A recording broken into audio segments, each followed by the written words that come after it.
Hey guys, it's David Wonderlick for GatorCountry.com, and I am still amazed at how exciting of a game the SEC Championship game was. Now, it was only so good of a game because the wrong team won, but there were an amazing number of plays that could have gone either way that made a real impact on the final score. So I'm going to walk you through the ones that took points away from Bama or towards Florida, and then I'm going to walk you through the bad ones that took points away from Florida or gave some to Alabama. So here's how all that looked.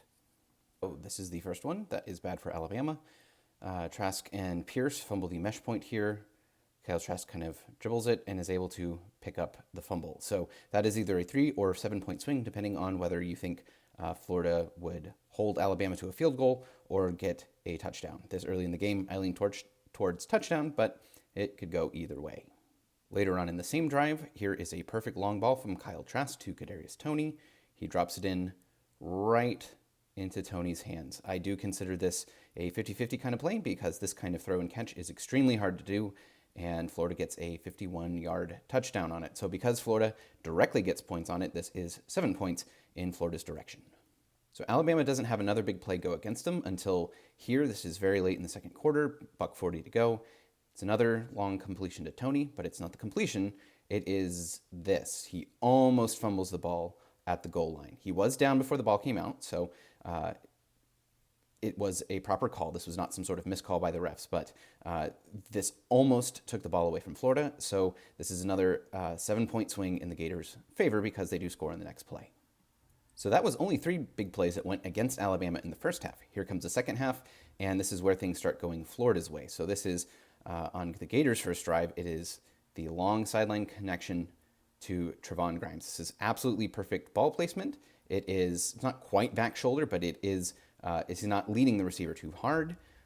And Grimes goes up and gets it over a future NFL corner, and he's able to take that for a 50-yard touchdown. So again, this was not an easy completion by any stretch, and it directly led to points. So that is 7 points in the Gators' favor. Florida so rarely got stops in this game, only 3 true stops with the interception, 4th down stop here, and a punt that I have to include the 4th down stop. So Alabama's doing double crossing routes here. You got Mechie coming across, Smith coming across the other way, and Kyer Elam is able to get the stop for a 4th down. Alabama converted a 3rd down early in this game off of this kind of mesh concept, but Florida played it differently this time and actually got the stop. So this is 3 points away from Bama at the very least, because the Tide would have probably gotten a field goal off of this, if not a touchdown. So at least 3 points taken away from Bama by this stop. This is the play that leads directly to the punt stop.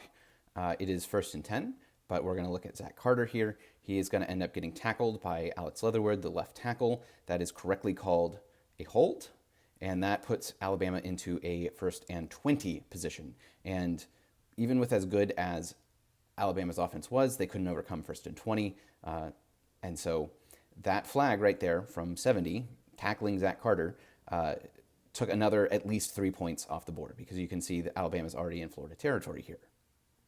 This was a confusing one in real time because the camera angles were not terribly good, but this is Jacob Copeland. Copeland does fumble. The ball is out before he's down, and you can see you've got 1, 2, 3, 4, 5 Alabama players standing up, and you just have 1 Gator player lunging and falling towards the ground. So Alabama absolutely should pick this up, but the ball squirts out, and right here, Naquan Wright is coming around the edge, and he ends up getting the ball. So there was a lot of confusion. The official play-by-play of the game still shows Jacob Copeland as recovering it. It was not him. It was Naquan Wright. And Naquan Wright, quite appropriately, ends up getting a rushing touchdown to finish out this drive. So this is at least 3 points off the board for Bama, and it adds 7 points for Florida because the Gators were able to take the ball back and go down the field and score. So this play here, I struggled as to whether I should include this or not, but I went ahead and did it. It's because it's 3rd and 9, and Florida is really out of comfortable field goal range here. They might have gotten it, but it's defensive holding on Kyle Pitts. And I think there was pretty tight coverage here, even without all of the grabbing, as you can see. But if Josh Jobe, the defensive player here, just lets Kyle Pitts catch the ball and tackles him, it's still going to be a, let's see, that's the 31. So we're looking at a 48-yard field goal. Evan McPherson has not been automatic from that kind of depth. So it would have been fourth and call it 2 or 3 yards. Florida might have gone for it and been stopped, or they might have gotten a field goal, or they might have missed a field goal. I don't know. But between this play and this play here, where Alabama is offsides on a goal line fumble by Kyle Trask, again, ball was out, and Alabama recovers. But you had the offsides there on the end of the line. You can't touch a receiver before the ball is snapped.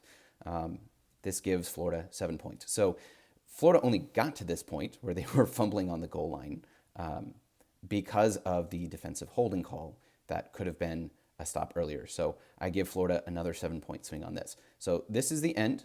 Depending on how you do the counting, I call this either 44 or 48 points in Florida's favor, either taking away from Alabama or giving to Florida because of all of these plays. And so now here are all the plays that went more towards Alabama's way. So this one you'll probably remember. It is 3rd and 10, and Florida jumps off sides, giving Alabama a free 5 yards.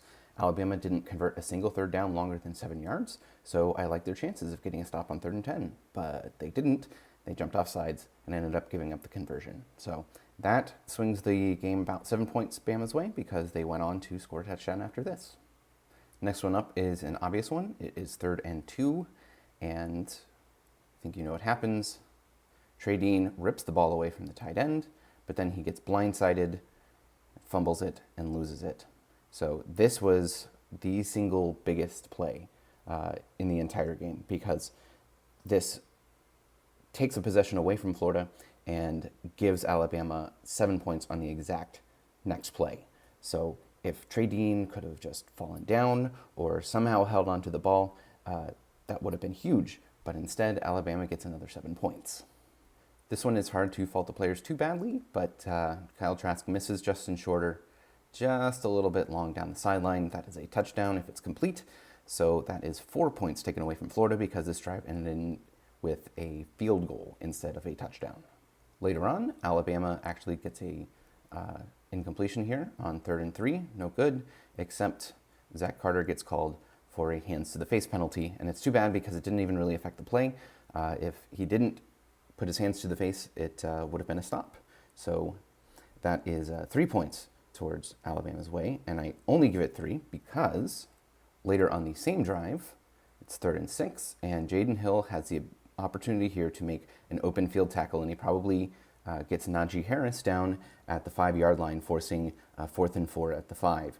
And I think Alabama, it's early enough in the game, second quarter, I think they probably kick a field goal here if he gets this tackle, but it's really hard to tackle Najee Harris 1-on-1.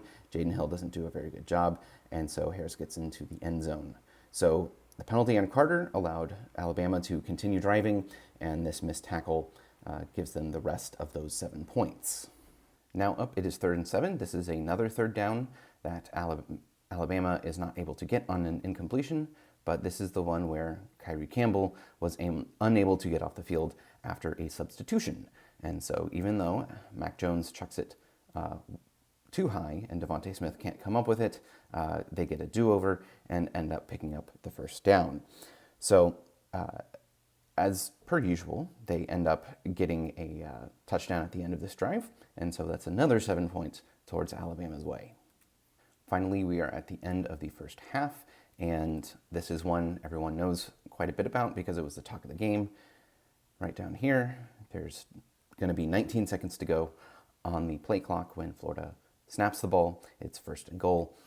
You feel good about their ability to get something here, and they end up snapping it right there. With 19 seconds to go on the play clock, they could have bled another 18 seconds off the clock, giving Alabama less than a minute after scoring, but they didn't. They just went ahead and scored there. Dan Mullen did not take responsibility for this in his halftime interview, and Alabama was able to get an extra 7 points out of it. Maybe they only get 3, maybe they get none if Florida runs more clock here. But they didn't run any clock, they didn't even try, and it gave Alabama an opportunity to get 7 more points. The third quarter really went Florida's way, so the next thing that went against Florida didn't happen here until the fourth quarter. DeLance gets beaten around the edge. Kyle Trask fumbles, and you can see here it's very close as to who picks up this fumble. DeLance had the opportunity, but he just couldn't quite get it. Footballs are unpredictable when they bounce, and Alabama ends up getting it here. Now, they only get 3 points instead of 7, so that was a good response by the Florida defense to hold it to just 3, but that's pretty directly giving Alabama points right here. And then, at last, we have the final sequence, and it's represented by this picture right here. Florida is lining up for the onside kick because there are 2 minutes to go in the game, and the Gators only have a single timeout. They took a timeout to set up a 2-point conversion play, and that was a terrible, terrible mistake. They needed the timeout more than they needed that extra point at that time. So as soon as it became clear that they weren't going to get something off on time, they should have just taken the delay of game and kicked the extra point. But instead, they insisted on doing a 2-point play. They did get it, but it also meant that they pretty much had to get this onside kick. And instead, it just kind of goes straight over here to Devontae Smith, and Florida didn't get anything. So between choosing to take that extra timeout, not getting the onside kick, and then Trask getting sacked on the final play, that is potentially 7 points taken away from Florida's cause. So if you add it all up, I've got about 44 or 48 points going against Alabama and 49 points going against Florida. Now, either way, with a 6-point final margin, these plays collectively did not swing the game. And that's pretty amazing considering how many of them there were. Just 1 or 2 fewer for either side, and this final score could have been incredibly different. Now, it is really, really frustrating that 2 of the things that went against Florida were time management problems caused by head coaching decisions. I hope Dan Mullen takes some time to really reevaluate things and figure out ahead of time what he's going to do in these situations so he doesn't have to make snap decisions on the field. But all in all of these big plays, they added up to a really exciting game where just unfortunately Florida couldn't quite get it done. So that's it for now. Like and subscribe if you want to see more videos like this, and I'll see you soon.